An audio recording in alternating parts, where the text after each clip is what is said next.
अम्बरीश हुए। बोले अम्बरीश महाराज की जय।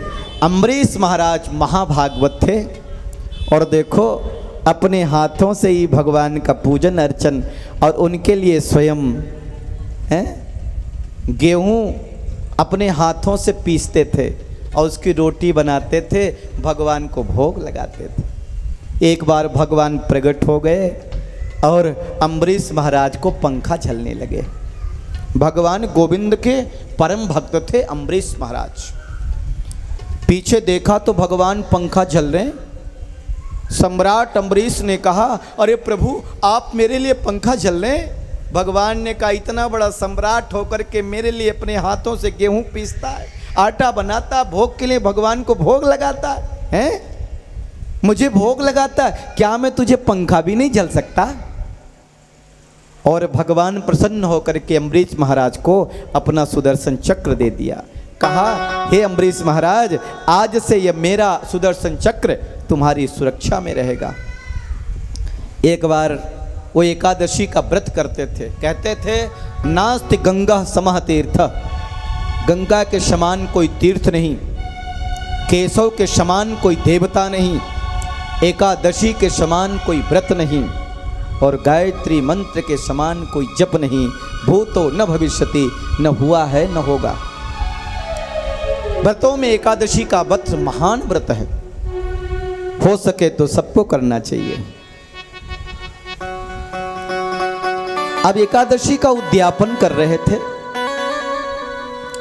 अब एकादशी का उद्यापन होता है द्वादशी में, अगर त्रयोदशी आ गई तो फिर उद्यापन। कभी कभी एकादशी बहुत कम रहती है, द्वादशी आ जाती है, फिर देखो दूसरे दिन जब पारण करना तो त्रयोदशी आ गई, द्वादशी भी खत्म हो गई।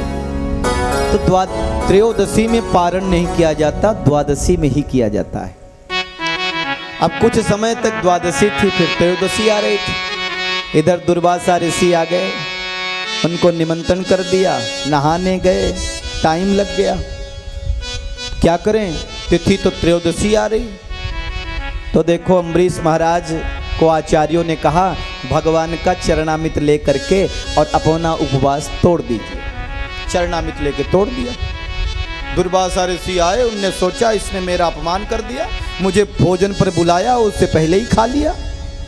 तो अपनी जटा पटकी और एक कृत्या प्रकट हो गई। अब कहा जाओ अम्बरीश को जला करके राख कर दो। लेकिन अम्बरीश महाराज की सुरक्षा में भगवान का सुदर्शन चक्र था, कृत्या को जलाकर खाक कर दिया और सुदर्शन चक्र दुर्वासा ऋषि के पीछे लग गया। दुर्वासा ऋषि तीनों लोकों में घूम के आगे कहीं सहारा नहीं मिला। अंत में अम्बरीश महाराज के सामने हाथ जोड़ करके खड़े हुए। तब अम्बरीश महाराज के कहने पर सुदर्शन चक्र शांत हुआ और दुर्वासा ऋषि का पूजन किया। तब तक देखिए 1 वर्ष बीत गए थे। ऐसे थे महाराज अम्बरीश। बोले अम्बरीश महाराज के जय। आइए उसी वंश में देखो, सूर्य वंश में आगे चल करके महाराज शगर हुए। शगर के पुत्र हुए अंशुमान। देखो सगर के असमंजस, असमंजस से अंशुमान, अंशुमान के पुत्र हुए दिलीप, दिलीप से हुए भगीरथ, जिन्होंने गंगा जी को इस धरती पर लाया। ये कथा बड़ी विस्तार है, समय संक्षिप्त है। अभी राम जी का प्राकट्य होना है और हमारे कन्हैया जी को आना है, इसे हम लोग संक्षिप्त में आगे चल रहे हैं। तो देखिए भगीरथ जी ने घोर तप किया और गंगा जी को इस धरती पर लाए। बोले गंगा मैया की जय। गंगा मैया का नाम लेने से ही कल्याण हो जाता है। कहते हैं उसी वंश में आगे चल करके हुए खड़वांग, जिनसे हुए दीर्घबाहु और उनके हुए रघु, रघु के पुत्र हुए अज और अज से हुए महाराज दशरथ। और महाराज दशरथ चक्रवर्ती नरेश महाराज दशरथ, जिनकी चतुरांगनी सेना, जो अयोध्या के केवल राजा नहीं हैं, सम्राट हैं। राजा उसे कहते हैं जो एक राज्य का होता है, सम्राट जिसके अंदर कई राज्य आते हैं। सम्राट दशरथ के 3 रानियां हैं, कौसल्या, सुमित्रा और कैकेयी। एक दिन महाराज दशरथ की उनके मंत्री गण और सलाहकार बड़ाई कर रहे थे। और जब महाराज दशरथ की कोई बड़ाई करता ना तो महाराज दशरथ अपना चेहरा देखते थे, दर्पण से चेहरा देखते थे। एक बात कहूं आपसे, आपकी भी कोई अगर बड़ाई करे ना तो अपने आप को देख लो, मेरी बड़ाई कर रहा मैं उस काबिल हूं भी कि नहीं, कहीं चम्मचगिरी तो नहीं कर रहा है, ये झूठे ही हमें बताने के लिए तो नहीं कर रहा है। तो महाराज दशरथ देखते थे मेरी बड़ाई कर रहे हैं, मैं इस योग्य हूं भी कि नहीं। अचानक देखा कि कान के ऊपर के बाल सफेद हो गए। महाराज दशरथ ने कहा ओहो, अब तो मेरा चौथापन आ गया, अब तो मुझे बन जाने का समय आ गया, और अभी तक तो मेरे एक भी संतान नहीं है। आखिरकार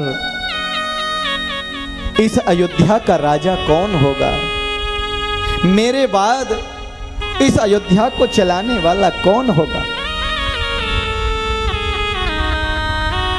एक समय भूपति मन माही, एक समय भूपति मन माही, भई गलानी मोरे सुत नाही, भई गलानी मोरे सुत नाही।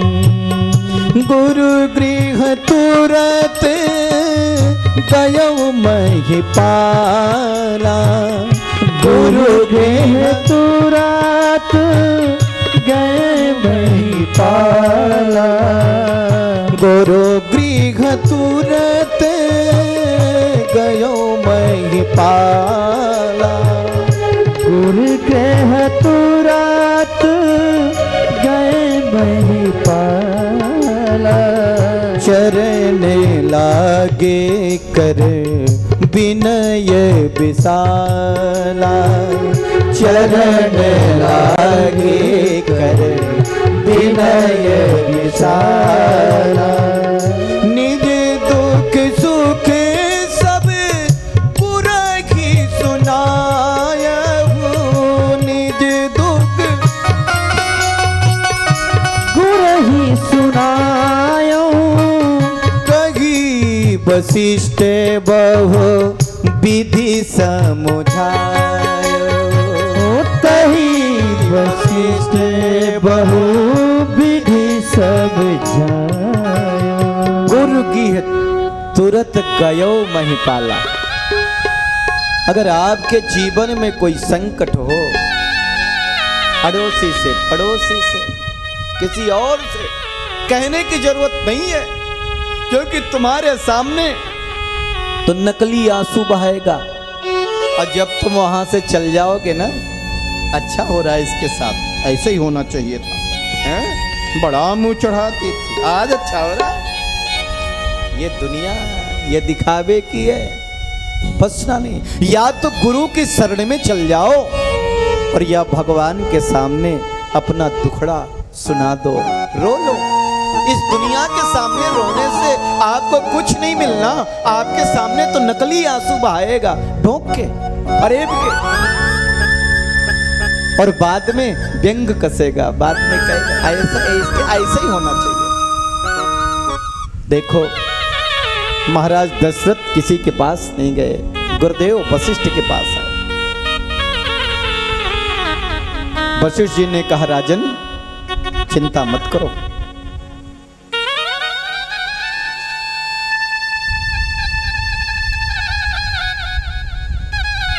मैंने अपने तप से देख लिया है, और इस सूर्य वंश में मैं गुरु इसलिए ही बना था कि एक दिन यहां साक्षात नारायण आएंगे। मुझे लगता है वो समय अब आ गया। हे राजन, आपके एक पुत्र नहीं, आपके 4 पुत्र होंगे। महाराज दशरथ ने कहा कैसे? बोले अप्रत्येष्ट यज्ञ करिए। तो गुरुदेव करा दीजिए। प्रत्येष्ट यज्ञ ना, मैं 100 पुत्रों का पिता हूं, अब मेरे अंदर वो तेज नहीं रहा। आज के समय में परम तेजस्वी ऋषि हैं सिंगी ऋषि, उनको बुलाइए, वो यज्ञ करवा दें तो आपके पुत्र अवश्य होंगे। सिंगे ही ऋषि ही वशिष्ठ बोलावा, सिंगे रे सही वशिष्ठ बुलावा, पुत्र काज शुभ यज्ञ करावा, पुत्र काज शुभ यज्ञ करावा, भक्ति सहित मुनि आहुति दीने, भक्ति सहित मुनि आहुति दीने, प्रगटे अग्नि चरु कर कीन्हे, प्रगटे अग्नि चरु कर लीने, जो वशिष्ठ कछु हृदय विचारे, सकल काज भांसी थी तुम्हारी। जो वशिष्ठ कछु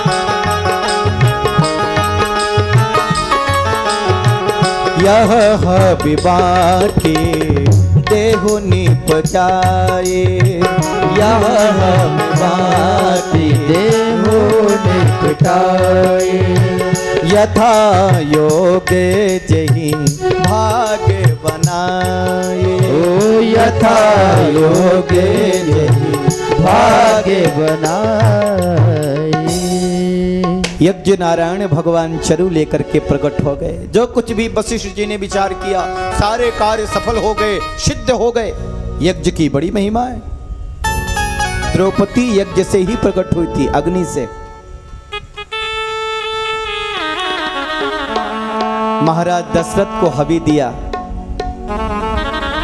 प्रथम भाग कौशल्य ही दीन्हा, उभय भाग आधे कर कीना। आधा भाग कौशल्या जी को दिया और आधे का फिर आधा किया और एक भाग कैकेयी को दिया। वहां पर कहते सुमित्रा मैया नहीं थी, उनका भाग वहीं पर रख दिया। कहते एक पक्षी आया और वो भाग लेके उड़ गया और अंजन वन में अंजना माता ऐसे भगवान का ध्यान कर रही थी भगवान के सामने। वो पक्षी जाकर के वही वृक्ष पर बैठ गया और बोलने का प्रयास किया। उसके मुख से वो भाग अंजना मैया के हाथ में आ गया। अंजना मैया ने सोचा ये भगवान का दिया हुआ प्रसाद है, उसे ग्रहण कर लिया और देखो उससे हनुमान जी का जन्म हो गया। बोले हनुमान जी महाराज की जय हो। सुमित्रा माता आई और उन्होंने कहा मेरा भाग तो है नहीं, मेरा भाग तो पक्षी ले गया। अब आप दीदियां पुत्रवती बनेंगी, अब हम तो ऐसे ही रहेंगे। कौशल्या मैया ने कहा अभी मैंने पाया नहीं है, ग्रहण नहीं किया। सुमित्रा ने कहा मैंने भी नहीं किया। ओ कैकेयी ने तो अपने से कुछ भाग कौशल्या माता ने दिया और कुछ भाग कैकेयी मैया ने दिया। सुमित्रा ने कहा देखो मेरी दीदियां मेरा कितना सम्मान करती हैं। हे भगवान अगर मेरे 2 पुत्र हुए तो एक पुत्र मैं कौशल्या की पुत्र की सेवा में लगा दूंगी और एक पुत्र मैं कैकेयी की पुत्र की सेवा में लगा दूंगी। माता सुमित्रा के 2 पुत्र हुए, लक्ष्मण और शत्रुघ्न। एक ने राम की सेवा की और एक ने भरत जी की सेवा की। तीनों रानियां गर्भवती हो गई। जा दिन ते हरि गर्भ ही आए, जा दिन से हरि गर्भ ही आए, सकल लोक सुख संपत्ति छाए, सकल लोक सुख संपत्ति पाए। योग लग्न ग्रह वार तिथि सकल भये अनुकूल, चरवरु अचरे हर्ष युत राम जन्म सुख मूल। राम सकल सुख राम सकल सुख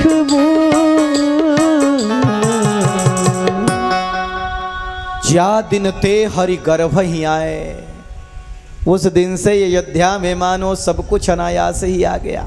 अब जहाँ स्वयं नारायण आए, लक्ष्मी मैया तो पहले पहुंच जाती हैं सब व्यवस्था बनाने के लिए। अरे प्रभु आ रहे हैं। उसे साधारण में देखो, किसी राज्य का मुख्यमंत्री पहले पहुंचे, किसी राज्य में प्राइम मिनिस्टर आए, जरा देखो कितनी व्यवस्थाएं लग जाती पहले से, लगती कि नहीं? अरे वो तो जगत स्वामी, जगत नियंता है, अनंत कोट ब्रह्मांड का नायक है। अरे जब वो आने वाला है तो फिर उसकी व्यवस्था नहीं बनेगी क्या?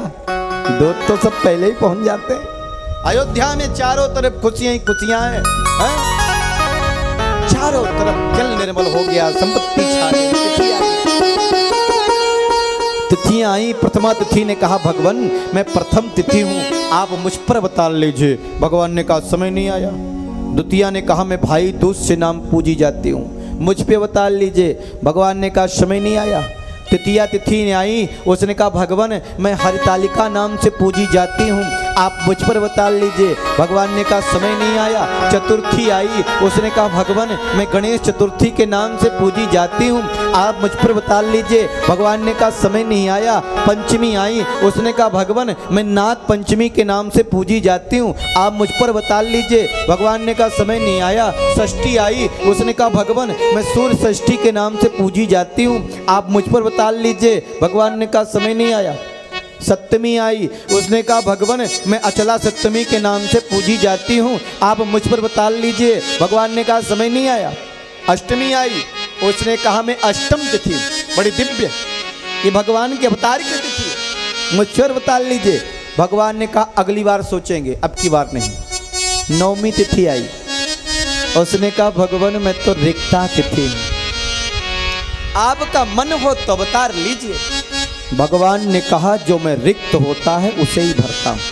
अब देखो भगवान का जन्म होने वाला, अब थोड़ा हड़बड़ी मत करना।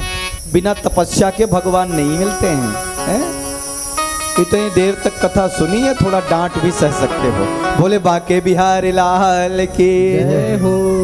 नौमी तिथि मधुमास पुनीता, नौमी तिथि मधुमास पुनीता, शुक्ल पक्ष अभुजित हरि प्रीता, शुक्ल पक्ष अभुजित हरि प्रीता।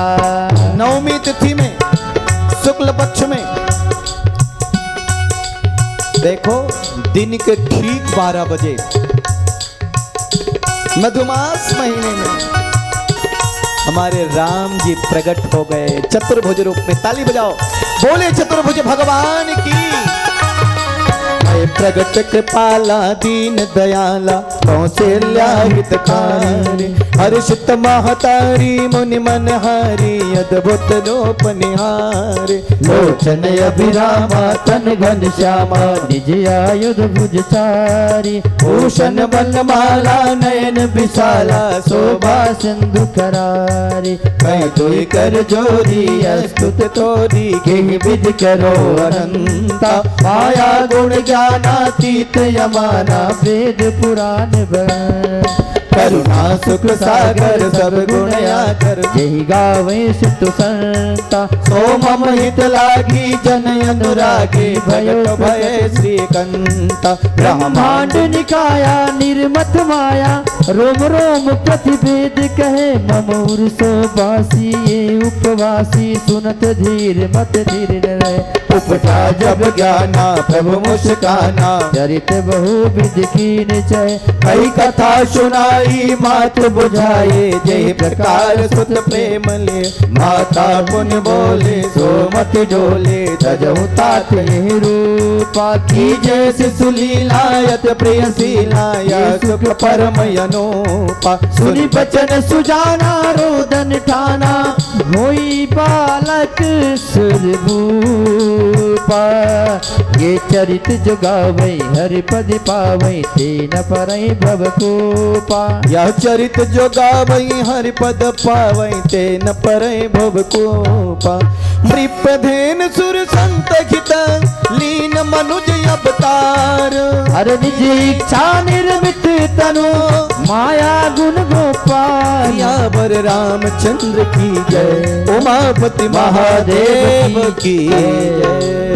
बोले श्रीमद् भागवत महापुराण की जय हो। भगवान चतुर्भुज रूप में प्रकट है। भगवान ने कहा मैया द्वार खोलो, लोग दर्शन के लिए खड़े। मैया ने कहा कैसे द्वार खोलूं? बोले आप मेरी माता, मैं आपका पुत्र, अब द्वार खोलो। कौशल्या मैया ने कहा इतना बड़ा कोई पुत्र होता क्या, 20 फुटा का है, वो भी 4-4 भुजा धारण किए। तो भगवान ने कथा सुनाई, कहा माता याद करो जब तुम थी शतरूपा और पिताजी थे मनु, और देखो जब मैं प्रकट हुआ घोर तप किया, तुमने वरदान मांगा आपके समान पुत्र चाहिए। मैंने कहा था एको अहम द्वितीयो नास्ति, मैं तो एक ही हूँ, मेरे जैसा दूसरा कोई और नहीं है, इसलिए मैं ही आपका पुत्र बन करके आऊँगा। मैया मैंने आपसे भी कहा था क्या कि आप मांग लो वरदान, तो आपने कहा था जब आप मेरे पुत्र बन करके आए तो मुझे पता चले कि आप ही मेरे पुत्र। तो देखिए मैं आपका पुत्र, आप मेरी माता। मैया ने कहा मैंने पुत्र बन करके आने के लिए कहा था, माँ बन करके आने, पिताजी बन करके आने के लिए नहीं कहा था। आप तो पिताजी बन के आए हो, जरा छोटे हो जाओ। भगवान से कहा 2 हाथ हटा दो, भगवान ने 2 हाथ हटा दिया, छोटे हो गए। भगवान ने कहा मैया अब तो द्वार खोलो। मैया ने कहा कपड़े उतारो। बोले मैया, बोले बच्चा जब पैदा होता तो नंगा पैदा होता है, पीताम्बरी पहन के नहीं होता, कपड़े उतारो। भगवान ने कपड़े भी हटा दिया। मैया अब तो द्वार खोलो। मैया ने कहा रो। भगवान ने कहा मुझे क्या कष्ट है कि रो? बोले बच्चे का जब जन्म होता है तो रोता है, तभी पता चलता है। तो सुन बचन सुजाना रोदन ठाना, हुई बालक सुर भूपा। यह चरित जो गावई हरि पद पावई, तेन परे भवकू। भगवान रोने लगे। सुनि शिश रुदन परम प्रिय बानी, सुनि शिश रुदन परम प्रिय बानी। सब ये चली आई सब रानी, सब ये चली आई सब रानी। जाकर नाम सुनत शुभ होई, हो जाकर नाम सुनत शुभ होई। मोरे गृह आबा प्रभु सोई, मोरे गृह आवा प्रभु सोई। जिनका नाम सुनने से ही शुभ हो जाता है, मंगल हो जाता है, आज जो मेरे घर पधारा। और भगवान जब रोने लगे तो दास दासियां सखियां रानियां सब दौड़ी दौड़ी आई। दौड़ी दौड़ी दासी निकली महल से, महाराज दशरथ के पास में गई और बोले महाराज बधाई हो बधाई हो बधाई। क्या है? बोले कौशल्या मैया ने सुंदर से लाला को जन्म दियो हो। आहा, कमल जैसी आंखें, बटुआ जैसे गाल है, आहा कितने सुंदर हैं, क्या कहें। महाराज दशरथ ने गले का हार निकाला और दासी को दे दिया। इतने में कैकेयी मैया के महल से दासी आई और बोले महाराज बधाई हो बधाई हो। क्या हुआ? बोले कैकेयी मैया ने सुंदर लाला को जन्म दिया। आहा, अब तो महाराज दशरथ फूले नहीं समाये, उसे भी उपहार दिया। थोड़ी देर में सुमित्रा मैया के महल से दासी आई, बोले महाराज बधाई हो बधाई हो। क्या, किस बात की? बोले सुमित्रा मैया ने दो दो लाला का जन्म हुआ। अब तो महाराज दशरथ के खुशी का ठिकाना नहीं। दशरथ पुत्री जन्म सुनी काना, दशरथ पुत्र जन्म सुनी काना, मानहु ब्रह्मानंद समाना, ओ मानव ब्रह्मानंद समाना। देखो कहते हैं दुख की अपेक्षा सुख का समय जल्दी बीतता है, सुख की अपेक्षा शांति का समय और जल्दी बीतता है, शांति की अपेक्षा आनंद का समय